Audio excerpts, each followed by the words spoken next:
Bienvenue dans cette édition de Première Classe TV. Nous découvrirons tout d'abord ce qu'il en est du carburant d'aviation solaire. Et puis nous irons également découvrir le projet Clean Sky, l'aviation du futur, l'aviation propre. C'est tout de suite sur Première Classe TV. Pilatus et Synelion ont lancé une coopération stratégique visant à accélérer la mise à l'échelle des carburants solaires pour l'industrie aéronautique. Pilatus a l'intention d'utiliser les combustibles solaires de Synelion pour ses propres opérations et de les proposer également à moyen terme à ses clients. C'est dans cette optique que Pilatus est devenu actionnaire de Synelion, confirmant ainsi son engagement en faveur d'une décarbonation proactive du trafic aérien.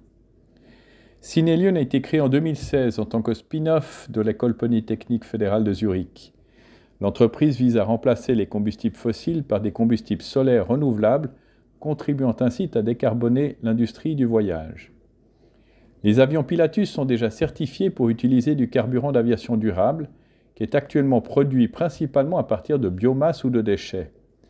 Des calculs récents indiquent cependant que ce type de carburant ne sera jamais disponible en quantité suffisante, ni maintenant ni dans le futur. Synelion construit actuellement la première usine industrielle de production de carburant solaire en Allemagne. La construction d'une première usine commerciale est prévue en Espagne à partir de 2025. Synelion utilise la chaleur solaire pour convertir le CO2 en carburant solaire. Cette solution combine des systèmes de tours solaires de pointe avec des procédés thermochimiques exclusifs à haute température. Les centrales autonomes qui fonctionnent indépendamment de l'infrastructure du réseau électrique rendent cette technologie rapidement et largement évolutive dans le monde entier. L'énergie solaire est la ressource d'énergie renouvelable la moins chère et la plus abondante. Synelion est la première entreprise à produire durablement de la chaleur industrielle au-delà de 1500 degrés avec un rayonnement solaire concentré. Cela permet de piloter pour la première fois des processus industriels tels que la production de carburant et la fabrication de ciment avec de la chaleur solaire. Réduire le CO2 des émissions sont le plus grand défi de notre époque. Ainsi, l'entreprise contribue à un secteur des transports carboneutres en remplaçant les combustibles fossiles par des carburants solaires neutres en carbone. Le démonstrateur à propulsion électrique distribuée de Clean Sky débute sa campagne d'essai. En mai passé, la version réduite d'un avion de transport commercial équipé d'une propulsion électrique a effectué le premier vol d'une campagne d'essai. D'autres vols sont programmés qui permettront de comprendre les avantages de cette technologie appliquée aux avions commerciaux.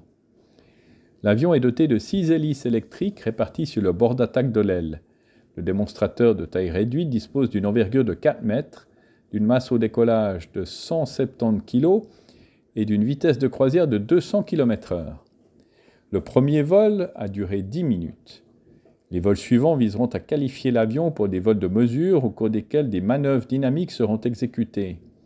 L'objectif de cette campagne d'essai est d'étudier les avantages de la propulsion distribuée pour les avions courts et moyens courriers.